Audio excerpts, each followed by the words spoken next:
श्री महापुराण नितेश्वर संहिता अथ चतुर्विंशोऽध्याय भस्म महात्मका निरूपण। सूतवाच द्विविधं भस्म संप्रोक्तं सर्वमंगलदं परं तत्प्रकारमहं वक्षे सावधानतया शृणु। सूत जी बोले, हे महर्षियों, भस्म संपूर्ण मंगलों को देने वाला तथा उत्तम है। उसके दो भेद बताए गए हैं। मैं उन भेदों का वर्णन करता हूँ, आप लोग सावधान होकर सुनिए। एकं ज्ञेयं महाभस्म द्वितीयं स्वल्पसंज्ञकं महाभस्मेति प्रोक्तं भस्मनानाविधं परं तद्भस्म त्रिविधं प्रोक्तं श्रौतं स्मार्तं च लौकिकं भस्मैव स्वल्पसंज्ञं हि बहुधा परिकीर्तितम्। श्रौतं भस्म तथा स्मार्तं द्विजानामेव कीर्तितम् अन्येषामपि सर्वेषां परं भस्म लौकिकम्। एक को महाभस्म जानना चाहिए और दूसरे को स्वल्प भस्म। महाभस्म के भी अनेक भेद हैं। वह तीन प्रकार का कहा गया है, श्रौत, स्मार्त और लौकिक। स्वल्प भस्म के भी बहुत से भेदों का वर्णन किया गया है। श्रौत और स्मार्त भस्म को केवल द्विजों के ही उपयोग में आने के योग्य कहा गया है। तीसरा जो लौकिक भस्म है वह अन्य लोगों के भी उपयोग में आ सकता है। धारणं मंत्रतः प्रोक्तं द्विजानां मुनिपुंगवैः केवलं धारणं ज्ञेयम् अन्येषां मंत्रवर्जितम्। श्रेष्ठ महर्षियों ने बताया है कि द्विजों को वैदिक मंत्र के उच्चारण पूर्वक भस्म धारण करना चाहिए। दूसरे लोगों के लिए बिना मंत्र के ही केवल धारण करने का विधान है। आग्नेयमुच्यते भस्म दग्धोमय संभवं तदपि द्रव्यमित्युक्तं त्रिपुंड्रस्य महामुने। जले हुए गोबर से उत्पन्न होने वाला भस्म आग्नेय कहलाता है। हे महामुने, वह भी त्रिपुंड का द्रव्य है, ऐसा कहा गया है। अग्निहोत्रोत्थितं भस्म संग्राह्यं वा मनीषिभिः अन्ययज्ञोत्थितं वापि त्रिपुंड्रस्य च धारणे। अग्निहोत्र से उत्पन्न हुए भस्म का भी मनीषी पुरुषों को संग्रह करना चाहिए। अन्य यज्ञ से प्रकट हुआ भस्म भी त्रिपुंड धारण के काम में आ सकता है। अग्निरित्यादिभिर्मन्त्रैर्जाबालोपनिषद्गतैः सप्तभिर्धूलनं कार्यं भस्मनाशजलेन च। जाबालोपनिषद में आए हुए अग्नि इत्यादि 7 मंत्रों द्वारा जल मिश्रित भस्म से धूलन, विभिन्न अंगों में मर्दन या लेपन करना चाहिए। वर्णानामाश्रमाणां च मंत्रतोऽपि च त्रिपुंड्रोद्धूलनं प्रोक्तं जाबालैरादरेण च। महर्षि जाबाली ने भी सभी वर्णों और आश्रमों के लिए मंत्र से या बिना मंत्र के भी आदरपूर्वक भस्म से त्रिपुंड लगाने की आवश्यकता बताई है। भस्मोद्धूलनं चैवोद्रतं त्र्यग्त्रिपुंड्रकं प्रमादादपि मोक्षार्थी न त्यजेदिति वै श्रुतिः। समस्त अंगों में सजल भस्म को मलना अथवा विभिन्न अंगों में त्रिशा त्रिपुंड लगाना, इन कार्यों को मोक्षार्थी पुरुष प्रमाद से भी न छोड़े, ऐसा श्रुति का आदेश है। शिवेन विष्णुना चैव धृतं त्र्यग्त्रिपुंड्रकं उमादेव्या च लक्ष्मणा च स्तुतं अन्यैश्च नित्यशः। भगवान शिव और विष्णु ने भी त्रिपुंड धारण किया है। अन्य देवियों सहित भगवती उमा और लक्ष्मी देवी ने भी वाणी द्वारा इसकी प्रशंसा की है। ब्राह्मणैः क्षत्रियैर्वैश्यैः शूद्रैरपि च संस्तरैः अपभ्रंशैर्धृतं भस्म त्रिपुंड्रोद्धूलनात्मना। ब्राह्मणों, क्षत्रियों, वैश्यों, शूद्रों, वर्णशंकरों तथा जाति भ्रष्ट पुरुषों ने भी उद्धूलन एवं त्रिपुंड के रूप में भस्म को धारण किया है। उद्धूलनं त्रिपुंड्रं च श्रद्धया नाचरन्ति ये तेषां नास्ति समाचारो वर्णाश्रम समन्वितः। जो लोग श्रद्धापूर्वक शरीर में भस्म का उद्धूलन, लेप या त्रिपुंड धारण करने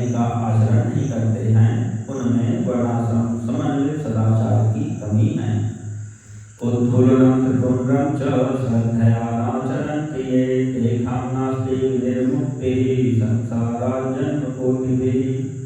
जिनके द्वारा श्रद्धा पूर्वक शरीर में भस्म लेपन और त्रिपुंड धारण का आचरण नहीं किया जाता है, उनकी विदित मुक्ति करोड़ों जन्मों में भी संसार से संभव नहीं है। उद्धूलनं त्रिपुंड्रं च श्रद्धया नाचरन्ति ये एकं नास्ति शिवज्ञानं कल्पकोटिशतैरपि। जो श्रद्धा पूर्वक शरीर में भस्म लेप और त्रिपुंड धारण का आचार पालन नहीं करते हैं, उन्हें 100 करोड़ कल्पों में भी शिव का ज्ञान प्राप्त नहीं हो सकता। उद्धूलनं त्रिपुंड्रं च श्रद्धया नाचरन्ति ये ते महापातकैर्युक्ता इति शास्त्रीय निर्णयः। जो श्रद्धा पूर्वक भस्म लेप तथा त्रिपुंड धारण नहीं करते हैं, वे महापातकों से युक्त हो जाते हैं, ऐसा शास्त्रों का निर्णय है। उद्धूलनं त्रिपुंड्रं च श्रद्धया नाचरन्ति ये ते कामाचरितं सर्वं विपरीत फलायति। जो श्रद्धा पूर्वक भस्मोद्धूलन और त्रिपुंड धारण नहीं करते हैं, उन लोगों का संपूर्ण आचरण विपरीत फल प्रदान करने वाला हो जाता है। महापातक युक्तानां जंतूनां सर्वविद्विषां त्रिपुंडोद्धूलन द्वेषो जायते सुदृढ़ं मुने। हे मुनियों, जो महापातकों से युक्त और समस्त प्राणियों से द्वेष करने वाले हैं, वे ही त्रिपुंड धारण तथा भस्मोद्धूलन से अत्यधिक द्वेष करते हैं। शिवाग्निकार्यं यः कृत्वा कुर्यात्प्रियायिषात्मवित् मुच्यते सर्वपापैस्तु स्पृष्टेन भस्मना नरः। जो आत्मज्ञानी मनुष्य शिवाग्नि अग्निहोत्र का कार्य करके त्रयायुषम जब करने इस मंत्र से भस्म का मात्र स्पर्श ही कर लेता है, वह समस्त पापों से मुक्त हो जाता है। चितेन भस्मना कुर्यात् त्रिसन्ध्यं यस्त्रिपुंड्रकं सर्वपापविनिर्मुक्तः शिवेन सह मोदते। जो मनुष्य तीनों संध्या कालों में श्वेत भस्म के द्वारा त्रिपुंड धारण करता है, वह समस्त पापों से मुक्त होकर शिव सानिध्य का आनंद भोगता है। चितेन भस्मना कुर्याल्ललाटे तु त्रिपुंड्रकं यो सावनादि भूतानि लोकानां तो मृतो भवेत्। जो व्यक्ति श्वेत भस्म से अपने मस्तक पर त्रिपुंड धारण करता है, वह अनादिभूत लोगों को प्राप्त कर अमर हो जाता है। अकृत्वा भस्मना स्नानं न जपेत् वै खडक्षरं त्रिपुंड्रं च रचित्वा तु विधिना भस्मना जपेत्। बिना भस्म स्नान किए खडक्षर ओम नमः शिवाय मंत्र का जप नहीं करना चाहिए। विधि पूर्वक भस्म से त्रिपुंड धारण करके ही इसका जप करना चाहिए। अदयो आत्मो वापि सर्वपापान्वितोऽपि वा उपपापान्वितो वापि मूर्खो वा पतितोऽपि वा यस्मिन् देशे वसे नित्यं भूतिशासन संयुतः सर्वतीर्थैः क्रतुभिः सान्निध्यं क्रियते सदा। दयाहीन, अधम, महापापों से युक्त, उपपापों से युक्त, मूर्ख अथवा पतित व्यक्ति भी जिस देश में नित्य भस्म धारण करते हैं, वह देश सदैव संपूर्ण तीर्थों और यज्ञों से परिपूर्ण ही रहता है। त्रिपुंड सहितो जीवः पूज्यः सर्वैः सुरासुरैः पापान्वितोऽपि शुद्धात्मा किं पुनः श्रद्धया युक्तः। त्रिपुंड धारण करने वाला पापी जीव भी समस्त देवों और असुरों के द्वारा पूज्य है। यदि पुण्यात्मा त्रिपुंड से युक्त है तो उसके लिए कहना ही क्या। यस्मिन् देशे शिवज्ञानी भूतिशासन संयुतः गतो यद्रक्षयायापि तस्मिन् सुतीर्था समागता। भस्म धारण करने वाला शिवज्ञानी जिस देश में स्वेच्छया चला जाता है, उस देश में समस्त तीर्थ आ जाते हैं। बहुनात्र मुक्तेन धान्यं भस्म सदा बुधैः लिंगार्चनं सदा कार्यं जप्यो मंत्रः खडक्षरः। इस विषय में और अधिक क्या कहा जाए। विद्वानों को सदैव भस्म धारण करना चाहिए एवं लिंगार्चन करके खडक्षर मंत्र का जप करना चाहिए। ब्रह्मणा विष्णुना वापि रुद्रेण मुनिभिः सुरैः भस्म धारण माहात्म्यं न शक्यं परिभाषितम्। ब्रह्मा विष्णु रुद्र मुनिगण और देवताओं के द्वारा भी भस्म धारण करने के महत्व का वर्णन किया जाना संभव नहीं है। इति वर्णाश्रमाचारो लुप्त वर्ण क्रियोपि च पापात् कृत्रिपुण्ड्रस्य धारणासोऽपि मुच्यते। जिसने अपने वर्ण तथा आश्रम धर्म से संबंधित आचार तथा न्याय लुप्त कर दी हैं, यदि वह भी त्रिपुंड धारण करता है तो समस्त पापों से मुक्त हो जाता है। ये भस्मधारिणं त्यक्त्वा कर्म कुर्वन्ति मानवाः तेषां नास्ति निर्मोक्षः संसारात् जन्मकोटिभिः। जो भस्म धारण करने वाले को त्याग कर धार्मिक कृत्य करते हैं, उनको करोड़ों जन्म लेने पर भी संसार से मुक्ति प्राप्त नहीं हो पाती है। तेनाधीतं गुरोः सर्वं तेन सर्वं मनुष्यितं येन मित्रेण शिरसि त्रिपुण्डं भस्मनाकृतं। जिस ब्राह्मण ने भस्म से अपने सिर पर त्रिपुंड धारण कर लिया है, उसने मानो गुरु से सब कुछ पढ़ लिया है और सभी धार्मिक अनुष्ठान कर लिए हैं। ये भस्मधारिणं दृष्ट्वा कुर्वन्ति कारणं तेषां चण्डालतो जन्म ब्रह्मण्यूनं विपश्चिता। जो मनुष्य भस्म धारण करने वाले को देखकर उसे कष्ट देते हैं, वे निश्चित ही चांडाल से उत्पन्न हुए हैं, ऐसा विद्वानों को जानना चाहिए। मानसोगेन मंत्रेण मंत्रितं भस्म धारयेत् ब्राह्मणः क्षत्रियश्चैव प्रोक्तेष्वङ्गेषु भक्तिमान्। भक्तिपरायण ब्राह्मण और क्षत्रिय को मानसोगे तनिए इस मंत्र से अभिमंत्रित भस्म को शास्त्र सम्मत कहे गए अंगों पर धारण करना चाहिए। वैश्यस्त्रियम्बकेनैव शूद्र पंचाक्षरेण तु अन्यासां विधवा स्त्रीणां विधिप्रोक्तश्च शूद्रवत्। वैश्य त्र्यंबकम यजामहे इस मंत्र से और शूद्र शिवाय नमः इस पंचाक्षर मंत्र से भस्म को अभिमंत्रित कर धारण करे। विधवा स्त्रियों के लिए भस्म धारण की विधि शूद्रों के समान कही गई है। पंचब्रह्मादि मनुभिर्गृहस्थस्य विधीयते त्र्यंबकेन मनना विधिर्वै ब्रह्मचारिणाम् अघोरेणाथ मनना विपिनस्थ विधिस्मृतः यतस्तु प्रणवेनैव त्रिपुण्ड्रादीनि कारयेत्। पांच ब्रह्मादि मंत्रों से अभिमंत्रित भस्म के द्वारा गृहस्थ त्रिपुंड धारण करे। ब्रह्मचारी त्र्यंबकम यजामहे इस मंत्र से भस्म को अभिमंत्रित करे और वानप्रस्थी अघोरेभ्योऽथ इस मंत्र से भस्म को अभिमंत्रित करके त्रिपुंड धारण करे। किंतु यदि सन्यासी प्रणव के मंत्र से भस्म को अभिमंत्रित करके त्रिपुंड धारण करे। अघोर ईशान तत्पुरुष सत्योजात वामदेव के मंत्र ही पंच ब्रह्म के ध्यान है। अतिवर्णाश्रमे नित्यं शिवोऽहं भावनात् परात् शिवयोगी च नियत ईशानेनापि धारयेत्। जो वर्णाश्रम धर्म से परे हैं वह शिवोऽहं इस भावना से नित्य त्रिपुंड धारण करे, और जो शिव योगी है वह ईशान सर्व विद्यानाम इस भावना को करता हुआ त्रिपुंड धारण करे। न त्याज्यं सर्ववर्णैश्च भस्म धारणम् उत्तमम् अन्यैरपि यथा जीवैः सदेति शिवशासनम्। सभी वर्णों के द्वारा भस्म धारण करने के उस उत्तम कार्य को नहीं छोड़ना चाहिए। अन्य जीवों को भी सदा भस्म धारण करना चाहिए, ऐसा भगवान शिव का आदेश है। भस्म स्नानेन यावन्तः गणाः स्वाङ्गे प्रतिष्ठिताः तावन्ति शिवलिङ्गानि तमोधत्ते धारकः। भस्म स्नान करने से जितने कण शरीर में प्रवेश करते हैं, उतने ही शिवलिंगों को वह धारण अपने शरीर में धारण करता है। ब्राह्मणाः क्षत्रियाः वैश्याः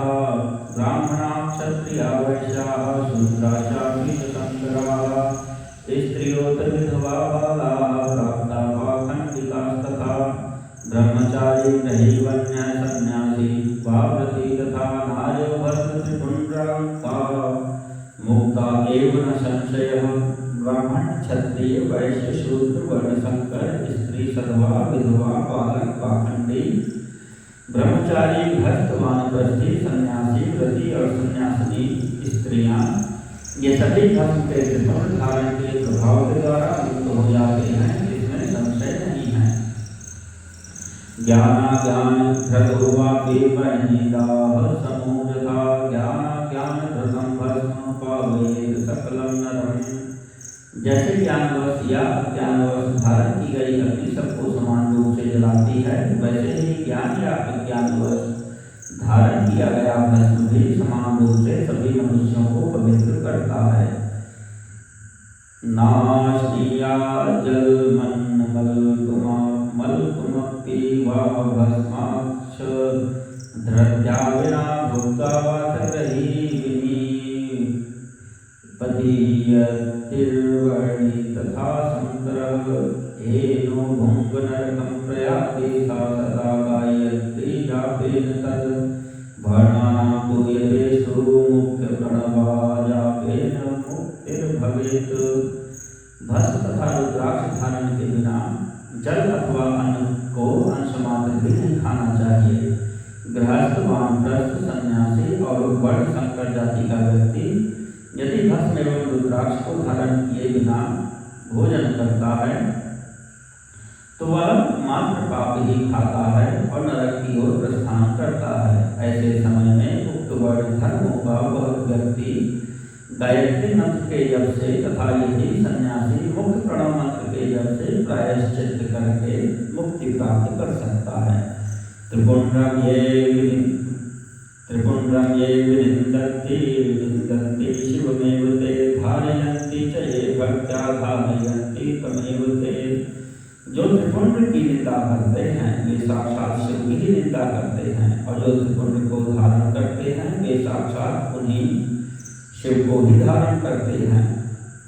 धिग भस्म रहितं भालं धिग ग्रामं शिवालयं धिग निशाचनं जन्म धिग विद्यां शिवाश्रयां। भस्म रहित भाल को धिक्कार है, शिवालय शिव मंदिर रहित ग्राम को धिक्कार है, शिवार्चन से रहित जन्म को धिक्कार है और शिवज्ञान रहित विद्या को धिक्कार है। ये निन्दन्ति महेश्वरं त्रिजगतामाधारभूतं हरं ते निन्दन्ति त्रिपुण्ड्रधारणं दोषस्तु तद्दर्शने ते वै शङ्करसूकरासुरखरस्वत्रोष्टुकीटोपमा जाता एव भवन्ति पापकर्मास्ते नारकाः केवलम्। जो लोग तीनों लोकों के आधार स्वरूप महेश्वर भगवान शिव की निंदा करते हैं और त्रिपुंड धारण करने वाले की निंदा करते हैं, उनको तो देखने से ही पाप लगता है। वे वर्ण शंकर, सुअर, असुर, कर, गधा, श्वान, कुत्ता, गोष्ठू, सियार या कीड़े मकोड़े के समान ही उत्पन्न होते हैं, और उन नरकगामी व्यक्तियों का यह जन्म मात्र पाप करने के लिए ही होता है। ते दृष्ट्वा शशिभास्करो निशीथिने स्वप्ने पिनो केवलं पश्यन्तु श्रुति रुद्र सूक्त जपतो मुच्येत तेनार्ता तत्सम्भाषणतो भवेति नरकं निस्तारवानास्थितं ये भस्मादिधारणं हि पुरुषं निन्दन्ति मन्ता हि ते।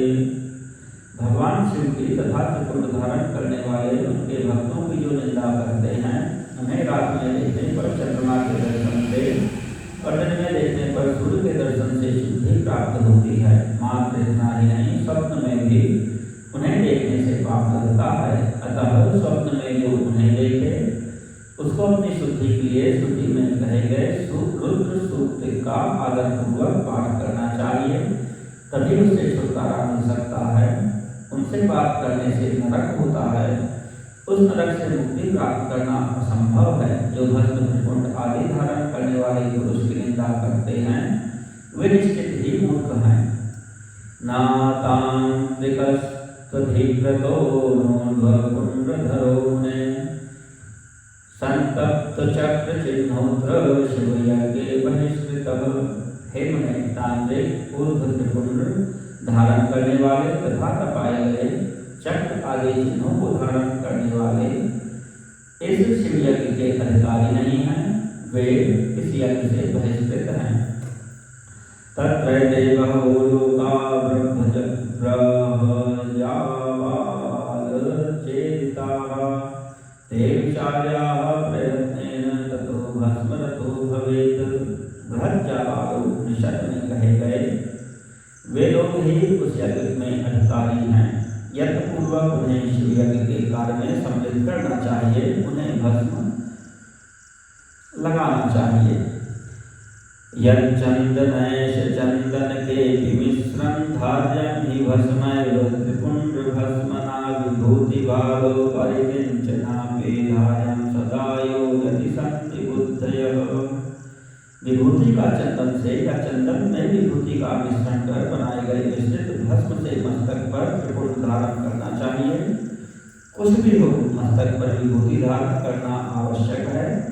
यदि बुद्धि नहीं है तो भी यह करना सदा लोगों के लिए आवश्यक ही है। स्त्रीपुंड्रं मल्लकावधिधारणीयं भस्मद्विजातिभिरथो विधवाभिरेवं तद्वत् सदा शृण्वतां विशदा विभूतिर्धार्यापवर्गफलदा सकलाभहन्त्री। ब्रह्मचारिणी सर्वा तथा विधवा स्त्रियों और ब्रह्मादि द्विजों को केश पर्यंत भस्म धारण करना चाहिए। इसी प्रकार ब्रह्मचर्यादि आश्रम वालों को भी स्वच्छ विभूति धारण करना उचित है, क्योंकि विभूति मोक्ष देने वाली और समस्त पापों का नाश करने वाली है। त्रिपुंड्रं कुरुते यस्तु भस्मना विधिपूर्वकं महापातक संघातैर्मुच्यते चोपपातकैः। जो भस्म द्वारा विधिपूर्वक त्रिपुंड धारण करता है वह ब्रह्म हत्यादि महापातक समूहों और उच्चिष्ट अन्नादि भक्षण उपपातकों से मुक्त हो जाता है। ब्रह्मचारी गृहस्थो वा वानप्रस्थो यते ब्रह्मक्षत्राश्च वृतशूद्राः तथा पतिताधमाः उद्धूलनं त्रिपुंड्रं च धृत्वा शुद्धा भवन्ति च भस्मनो विदना सम्यक् पापराशिं विहाय च। ब्रह्मचारी गृहस्थ वानप्रस्थी और सन्यासी ये चारों आश्रम ब्राह्मण क्षत्रिय वैश्य शूद्र तथा अन्य वर्ण संकर ये चारों वर्ण और उपवर्ण के लोग पतित अथवा नीच मनुष्य भी विधि पूर्वक शरीर पर भस्म उद्धूलन और त्रिपुंड धारण करके शुद्ध हो जाते हैं, क्योंकि सम्यक रूप से धारण की गई भस्म से तत्काल ही पाप राशि से मुक्ति प्राप्त हो जाती है। भस्मधारी विशेषेण स्त्री को हत्या निपातकैः वीर हत्या स्वहत्याभ्याम मुच्यते नात्र संशयः। भस्म धारण करने वाला व्यक्ति विशेष रूप से स्त्री हत्या, गो हत्या, वीर हत्या और अश्वहत्या आदि पापों से मुक्त हो जाता है, इसमें संशय नहीं है। परद्रव्यापहरणं परदाराभिमर्शनं परनिन्दां परक्षेत्रहरणं परपीडनं सस्यारामादिहरणं गृहदाहादिकर्म च गो हिरण्यमहिष्यादितिलकं बलवासुसाम् अन्नधान्यजलादीनां नीचेभ्यश्च परिग्रह दाशवेश्यावकङ्गीषु रकलीषु नटीषु च रजस्वलासु कन्यासु विधवासु च मैथुनं मांसचर्मरसादीनां लवणस्य च विक्रयः पैशून्यं कूटवादश्च साक्षिमिथ्याभिलाषिणाम् एवमादीन्यसंख्यानि पापानि विविधानि च सत्य एव विनश्यन्ति त्रिपुंड्रस्य च धारणात्। दूसरे के द्रव्य का अपहरण, पराई स्त्री का अभिमर्शन, दूसरे की निंदा, पराई खेत का अपहरण, दूसरे को कष्ट देना, फसल और बाग आदि का अपहरण, घर फूंकना, जलाना आदि कर्म, नीचों से गाय, सोना, भैंस, तिल, कंबल, वस्त्र, अन्न, धान तथा जल आदि का परिग्रह, दास, मछुआरा, वेश्या, महंगी, चांडाली, शूद्रा, नटी, रजस्वला, कन्या और विधवा स्त्रियों से संसर्ग, मांस, चर्म, रस तथा नमक का विक्रय, पैशून्य, चुगली और अस्पष्ट बात, असत्य गवाही आदि देना, इस प्रकार से अन्य असंख्य विभिन्न प्रकार के पाप त्रिपुर धारण करने के प्रभाव से तत्काल ही नष्ट हो जाते हैं। शिवद्रव्यापहरणं, शिवनिंदा च, पुत्रचितनिंदा च, शिवभक्तानां प्रायश्चित्तेन शुध्यति। भगवान शिव के द्रव्य का अपहरण और जहाँ कहीं शिव की निंदा करने वाला तथा शिव के भक्तों की निंदा करने वाला व्यक्ति प्रायश्चित करने पर भी शुद्ध नहीं होता है। रुद्राक्षं यस्य गात्रेषु ललाटेषु त्रिपुण्ड्रकं, स चाण्डालोऽपि सम्पूज्यः सर्ववर्णोत्तमोत्तमः। जिसके शरीर पर रुद्राक्ष और मस्तक पर त्रिपुंड धारण किया है, ऐसा मनुष्य शरीर चांडाल भी है, तो भी वह सभी वर्णों में श्रेष्ठतम और संपूज्य है। यानि तीर्थानि लोकेस्मिन् गंगाद्याः सरितश्च याः, स्नातो भवति सर्वत्र ललाटे यस्त्रिपुण्ड्रकम्। जो मस्तक पर त्रिपुंड धारण करता है, वह इस संसार में जितने भी तीर्थ हैं और गंगा आदि जितनी नदियां हैं, उन सब में स्नान किए हुए के समान पुण्य फल प्राप्त करने वाला होता है। सप्तकोटि महामंत्राः पंचाक्षर पुरस्सराः, तथान्यकोटिशो मंत्राः शैव कैवल्य हेतवः। पंचाक्षर मंत्र से लेकर 7 करोड़ महामंत्र और अन्य करोड़ों मंत्र शिव कैवल्य को प्रदान करने वाले होते हैं। अन्ये मंत्राश्च देवानां सर्वसौख्यपरामुने, ते सर्वे तस्य वश्याः, सूर्यो बिभर्ति त्रिपुण्ड्रकम्।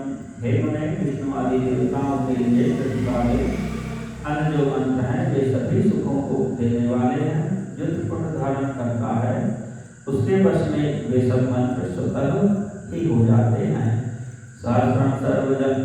सहस्रं पूर्वजातानां सहस्रं जनयिष्यतां,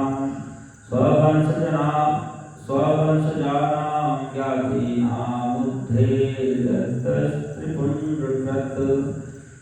त्रिपुंड धारण करने वाला मनुष्य अपने वंश और गोत्र में उत्पन्न हजारों पूर्वजों का और भविष्य में उत्पन्न होने वाली हजारों संतानों का उद्धार करता है। एवं पापिनां भोगान् दीर्घायुर्व्यधिवर्जितः, जीवितान्ते च मरणं सुखेनैव प्रपद्यते। अष्टैश्वर्य गुणोपेतं प्राप्य दिव्यवपुः शिवं, दिव्यं विमानमारुह्य दिव्यत्रितस्य सेवितम्। जो त्रिपुंड धारण करता है, उसे इस लोक में रोग रहित तीर्थ आयु प्राप्त होती है और वह संपूर्ण भोगों का उपभोग करके जीवन के अंतिम समय में सुखपूर्वक ही मृत्यु को प्राप्त करता है। वह मृत्यु के पश्चात अणिमा, महिमा आदि 8 ऐश्वर्यों और सद्गुणों से युक्त दिव्य शरीर वाले शिव को प्राप्त करता है और दिव्य लोक के देवों से सेवित दिव्य विमान पर चढ़कर शिवलोक को जाता है। विद्याधराणां सर्वेषां गन्धर्वाणां महोजसां, इंद्रादिलोकपालानां लोकेषु च यथाक्रमं भुक्त्वा भोगान् सुविपुलान्, परेशानां पदेषु च ब्रह्मणः परमासाद्य तत्र कन्याशतं रमेत्। वहाँ पर वह सभी विद्याधरों और महापराक्रमी गंधर्वों, इंद्रादि लोकपालों के लोक में क्रमशः जाकर बहुत से भोगों का उपभोग करता हुआ प्रजापतियों के पदों तथा ब्रह्मा के पद पर आसीन होकर महादिव्य लोक की सैकड़ों कन्याओं के साथ आनंदित होता है। तत्र ब्रह्मायुगो मानं भुक्त्वा भोगाननेकशः, विष्णुर्लोके लभेत भोगम्, विष्णोर्लोके लभेत भोगम् यावत् ब्रह्मशतात्ययः। शिवलोकं ततः प्राप्य लब्ध्वेष्टं काममक्षयं, शिवसायुज्यमाप्नोति संशयो नात्र जायते। वह इस लोक में ब्रह्मा की आयु के बराबर आयु को प्राप्त कर अनेक सुखों का भोग करके विष्णु लोक को जाता है और ब्रह्मा के 100 वर्षों का 100 वर्षों तक सुखों का भोग प्राप्त करता है। तदनंतर वह शिवलोक को जाकर इच्छानुकूल अक्षय कामनाओं को प्राप्त कर शिव का सानिध्य प्राप्त कर लेता है, इसमें संदेह नहीं है। सर्वोपनिषदां सारं समालोक्य मुहुर्मुहुः इदमेव निर्णीतं परं श्रेयस्त्रिपुण्ड्रकम्। सभी उपनिषदों के सार को बार-बार सम्यक रूप से देखकर यही निर्णय लिया गया है कि त्रिपुंड धारण करना ही परम श्रेष्ठ है। विभूतिं निन्दते यो वै ब्राह्मणः सोऽन्य जातकः प्रयाति नरके घोरे यावद् ब्रह्मा चतुर्मुखः। जो ब्राह्मण विभूति की निंदा करता है वह ब्राह्मण नहीं है, अपितु अन्य जाति का है और विभूति निंदा के कारण उसे चतुर्मुख ब्रह्मा की आयु सीमा तक नरक भोगना पड़ता है। श्राद्धे यज्ञे जपे होमे वैश्वदेवे सुराचने धृतपुण्ड्रः भूतात्मा दत्तं जयति मानवः। श्राद्ध यज्ञ जप होम बलि वैश्वदेव और देव पूजन के समय जो भूतात्मा मनुष्य त्रिपुंड धारण करता है वह मृत्यु को भी जीत लेता है। जल स्नानं मलत्यागे भस्म स्नानं सदा शुचि मंत्र स्नानं हरेत पापम ज्ञान स्नाने परम पदम। मल त्याग करने पर शुद्धि के लिए जल स्नान किया जाता है, भस्म स्नान करने पर सदा पवित्रता होती है, मंत्र स्नान पाप का हरण करता है और ज्ञान रूपी जल में अवगाहन करने पर परम पद की प्राप्ति होती है। सर्वतीर्थेषु यत् पुण्यं सर्वतीर्थेषु यत् फलं तत्फलं समवाप्नोति भस्म स्नान करो नरः। समस्त तीर्थों में स्नान करने से जो पुण्य और फल प्राप्त होता है वह फल भस्म स्नान करने वाले को प्राप्त हो जाता है। भस्म स्नानं परम तीर्थं गंगा स्नानं दिने दिने भस्म रूपे शिव साक्षात् भस्म त्रैलोक्य पावनम्। भस्म स्नान ही परम श्रेष्ठ तीर्थ है जो प्रतिदिन का तीर्थ स्नान के समान है। भस्म तो भस्म रूपी साक्षात शिव है जो त्रैलोक्य को पवित्र करने वाला है। न तत्स्नानं न तद्ध्यानं न तद्दानं जपो न सह त्रिपुण्ड्रेण विना येन अभिहितेन यदनुष्ठितम्। बिना त्रिपुंड धारण किए हुए जो ब्राह्मण स्नान ध्यान दान और जप आदि स्थान कर्म करता है वह न तो स्नान है न ध्यान है न दान है और न जप आदि अन्य अनुष्ठित कर्म ही है। वानप्रस्थस्य कन्यानां दीक्षाहीन नृणां तथा मध्याह्नात् प्राक् जलैर्युक्तं परतो जलवर्जितम्। एवं त्रिपुण्ड्रं यः कुर्यात् नित्यं नियतमानसः शिवभक्तः स विज्ञेयो भुक्तिं मुक्तिं च विन्दति। वानप्रस्थ कन्या और दीक्षा रहित मनुष्यों को मध्याह्न के पूर्व ही जल से युक्त त्रिपुंड धारण करना चाहिए, किंतु मध्याह्न के पश्चात जल में रहित भस्म से त्रिपुंड धारण करना उचित है। इस प्रकार श्रद्धापूर्वक दृढ़ निश्चय वाला जो व्यक्ति नित्य त्रिपुंड धारण करता है उसे ही शिव भक्त जानना चाहिए, उसी को भुक्ति तथा मुक्ति भी प्राप्त होती है। यस्यांगेनैव रुद्राक्ष एकोऽपि बहुपुण्यतः तस्य जन्म निरर्थं स्यात् त्रिपुण्डरहितो यदि। जिसके अंग पर प्रचुर पुण्य देने वाला एक भी रुद्राक्ष नहीं है और वह त्रिपुंड से भी रहित है, उसका जन्म लेना व्यर्थ है। एवं त्रिपुंड माहात्म्यं समासात् कथितं मया रहस्यं सर्वजन्तूनां गोपनीयमिदं त्वया। इसके पश्चात भस्म धारण तथा त्रिपुंड की महिमा एवं विधि बताकर सूत जी ने फिर कहा, हे महर्षियों, इस प्रकार मैंने संक्षेप से त्रिपुंड का महात्म्य बताया है। यह समस्त प्राणियों के लिए गोपनीय रहस्य है, अतः आपको भी इसे गुप्त ही रखना चाहिए। तिस्रो रेखा भवन्तेव स्थानेषु मुनिपुंगवाः ललाटादिषु सर्वेषु यथोक्तेषु बुधैर्मुने मुनिवरों। ललाट आदि सभी निर्दिष्ट स्थानों में जो भस्म की 3 रेखाएं तिरछी रेखाएं बनाई जाती हैं उन्हीं को विद्वानों ने त्रिपुंड कहा है। ध्रुवोर्मध्यं समारभ्य यावदन्तो भवेत् ध्रुवोः तावत् प्रमाणं सध्यार्यं ललाटे च से लेकर जहाँ तक भावों का अंत है उतना बड़ा त्रिपुंड ललाट में धारण करना चाहिए।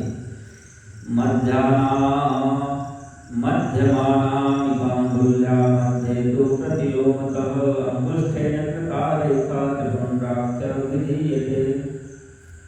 मध्येऽङ्गुलीभिरादाय तिस्रभिर्भस्म यत्नतः त्रिपुंड्रं धारयेत् भक्त्या भुङ्क्ते मुक्तिप्रदं परम्। मध्यमा और अनामिका उंगली से 2 रेखाएं करके बीच में अंगुष्ठ द्वारा प्रतिलोम भाव से की गई रेखा त्रिपुंड कहलाती है, अथवा बीच की 3 उंगलियों से भस्म लेकर यत्न पूर्वक भक्ति भाव से ललाट में त्रिपुंड लगाना चाहिए। त्रिपुंड अत्यंत उत्तम तथा भोग और मोक्ष देने वाला है। त्रिषणामपि रेखाणां प्रत्येकं नवदेवताः सर्वत्राङ्गेषु तावक्षे सावधानतया शृणु। त्रिपुंड की 3 रेखाओं से प्रत्येक के 9 देवता हैं जो सभी अंगों में स्थित हैं। मैं उनका परिचय देता हूँ, सावधान होकर सुने। अकारोगारः पत्यानिर्भूर्धर्मश्च रजोगुणः ऋग्वेदश्च क्रियाशक्तिः प्रातः सवर्णमेव च। महादेवस्य रेखायाः प्रथमायाश्च देवता विज्ञेयामि शार्दूला शिवदीक्षापरायणेन। हे मुनिवरो, प्रणव का प्रथम अक्षर अकार, गारह पद, अग्नि, पृथ्वी, धर्म, रजोगुण, ऋग्वेद, क्रियाशक्ति, प्रातः समर्थ तथा महादेव, ये त्रिपुंड की प्रथम रेखा के 9 देवता हैं। यह बात शिव दीक्षा परायण पुरुषों को अच्छी तरह समझ लेनी चाहिए। उकारो दक्षिणाग्निश्च नभस्तत्वं यजुस्तथा मध्यन्दिनं च सवनमिच्छाशक्त्यन्तरात्मकौ। महेश्वरस्य रेखाया द्वितीयायाश्च देवता विज्ञेयामि शार्दूल शिवदीक्षापरायणेन।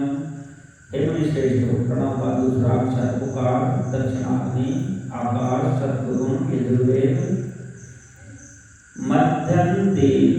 मध्यन्दिन सवन, इच्छा शक्ति, अंतरात्मा तथा महेश्वर, ये दूसरी रेखा के 9 देवता हैं।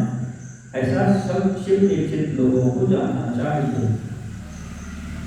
मकाराः वनीयौ च परमात्मा तमो दिव ज्ञान शक्ति सामवेद तृतीयं सवनं तथा। शिवश्चैव च रेखाया तृतीयायाश्च देवता विज्ञेयामि शार्दूल शिवदीक्षापरायणेन। हे मुनिश्रेष्ठो, प्रणव का तीसरा अक्षर मकार, आहवनीय अग्नि, परमात्मा तमोगुण, द्युलोक, ज्ञान शक्ति, सामवेद, तृतीय सवन तथा शिव, ये तीसरी रेखा के 9 देवता हैं। ऐसा शिव दीक्षित भक्तों को जानना चाहिए। एवं नित्यं नमस्कृत्य सद्भक्ता स्थान देवता त्रिपुंड्रं धारयेत् शुद्धो भुक्तिं मुक्तिं च विन्दति। इस प्रकार स्थान देवताओं को उत्तम भक्ति भाव से नित्य नमस्कार करके स्नान आदि से शुद्ध हुआ पुरुष यदि त्रिपुंड धारण करे तो भोग और मोक्ष को भी प्राप्त कर लेता है। इत्युक्ता स्थान देवाश्च सर्वांगेषु मुनीश्वरा एकां संबंधिनो भक्ता स्थानानि साम्प्रतम्। हे मुनीश्वरों, ये संपूर्ण अंगों के स्थान देवता बताए गए हैं। अब उनसे संबंधित स्थान बताता हूँ, भक्ति पूर्वक सुनिए। द्वात्रिंशत् स्थान के वाधकोदशस्थान के च अष्टस्थाने तथा चैव पंचस्थाने विनाशेत्। उत्तमांगे ललाटे च कर्णयोर्नेत्रयोस्तथा नासावक्त्रकलेष्वेवं हस्तयोर्भयोस्ततः कर्पूरे मणिबन्धे च हृदये बाष्पयोर्द्वयोः नाभमुष्कद्वये चैव मुहुर्मुहुर्कुल्फे च जानुनि जङ्घाद्वये पदद्वन्द्वे द्वात्रिंशत् स्थानमुत्तमम्। अग्न्यभूवायु दिग्देश दिक्पालान् वसुभिः सह 32, 16, 8 अथवा 5 स्थानों में 32, 16, 8 अथवा 5 स्थानों में मनुष्य त्रिपुट का न्यास करे। मस्तक, ललाट, दोनों कान, दोनों नेत्र, दोनों नासिका, मुख, कंठ, दोनों हाथ, दोनों कोहनी, दोनों कलाई, हृदय, दोनों पार्श्वभाग, नाभि, दोनों अंडकोश, दोनों ऊरु, दोनों कुल्फ, दोनों घुटने, दोनों पिंडली और दोनों पैर। ये 32 उत्तम स्थान हैं। इनमें क्रमशः अग्नि, जल, पृथ्वी, वायु, 10 दिक्प्रदेश, 10 दिक्पाल तथा 8 वसुओं का निवास है। धरा ध्रुवश्च सोमश्च आपश्चैवानिलो नलः प्रत्युपश्च प्रभासश्च वसवोश्च प्रकीर्तिताः। एतेषां नाममात्रेण त्रिपुण्ड्रं धारयेत् बुधः कुर्याद्वा षोडशस्थाने त्रिपुण्ड्रं तु समाहितः। धरा, धर, ध्रुव, सोम, आप, अनिल, अनल, प्रत्युष और प्रभास, ये 8 वसु कहे गए हैं। इन सबका नाम मात्र लेकर इनके स्थानों में विद्वान पुरुष त्रिपुट धारण करे अथवा एकाग्रचित्त होकर 16 स्थानों में त्रिपुट धारण करे। शीर्षके च, ललाटे च, कंठे चांसद्वये, भुजे, कर्पूरे, मणिबन्धे च, हृदये नाभिपार्श्वके, पृष्ठे चैव प्रतिष्ठाप्य यजेत् तत्राश्रितैव ते शिवं शक्तिं च रुद्रमीशं नारदमेव च। वामादिनव शक्तिश्च एता षोडशदेवताः नासत्योदशकश्चैव अस्मिन् द्वौ प्रकीर्तितौ। मस्तक, ललाट, कंठ, दोनों कंधों, दोनों भुजाओं, दोनों कोहनियों तथा दोनों कलाइयों में, हृदय में, नाभि में, दोनों पसलियों में तथा पृष्ठभाग में त्रिपुंड लगाकर वहाँ दोनों अश्विनी कुमारों शिव, शक्ति, रुद्र, ईश तथा नारद का और वामा आदि 9 शक्तियों का पूजन करे। ये सब मिलकर 16 देवता हैं। अश्विनी कुमार युगल कहे गए हैं नासत्य और दस्त्र। अथवा मूर्धनि केशे च कर्णयोर्वदने तथा बाहुद्वये च हृदये नाभ्यायुर्मूलयुगे तथा जानुद्वये च पदयोः पृष्ठभागे च षोडश। शिवश्चन्द्रश्च रुद्रको विघ्नेशो विष्णुरेव वा। श्रीश्चैव हृदये शम्भुस्तथा नभो प्रजापतिः नागश्च नागकन्याश्च उभयोर्ऋषिकन्यकाः। पादयोश्च समुद्राश्च तीर्था पृष्ठे विशालतः। इत्येवं षोडशस्थानमष्टस्थानं तोच्यते। अथवा मस्तक, केश, दोनों कान, मुख,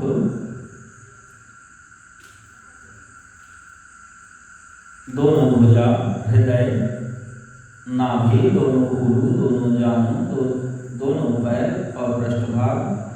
इन 16 स्थानों में 16 त्रिपुंड का न्यास करे। मस्तक में शिव, केशों में चंद्रमा, दोनों कानों में रुद्र और ब्रह्मा, मुख में विघ्नराज गणेश, दोनों भुजाओं में विष्णु और लक्ष्मी, हृदय में शंभु, नाभि में प्रजापति, दोनों पूर्वों में नाग और नागकन्याएं, दोनों घुटनों में ऋषि कन्याएं, दोनों पैरों में समुद्र तथा विशाल पृष्ठभाग में संपूर्ण तीर्थ देवता रूप से विराजमान है। इस प्रकार 16 स्थानों का परिचय दिया गया। अब 8 स्थान बताए जा रहे हैं। गुरुस्थानं ललाटश्च कर्णद्वयमनुत्तमम् अंशयुग्मं च हृदयं नाभिर्देवमष्टकम्।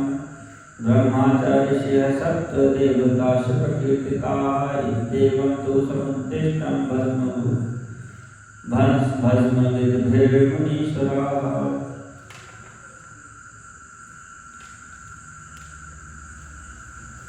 अथवा मस्तकं बाहुर्यं नाभिरेव च पञ्चस्थानान्यमून्याहुर्धारणे भस्मविच्चिन्नाः। यथा सम्भवनं कुर्यातेषकालत्यपेक्षया बुद्धुलनेऽप्यशक्तश्चेत् त्रिपुण्ड्राभिः कारयेत्। गुहस्थान, लाट, परम उत्तम कर्णयुगल, दोनों कंधे, हृदय और नाभि, ये 8 स्थान हैं।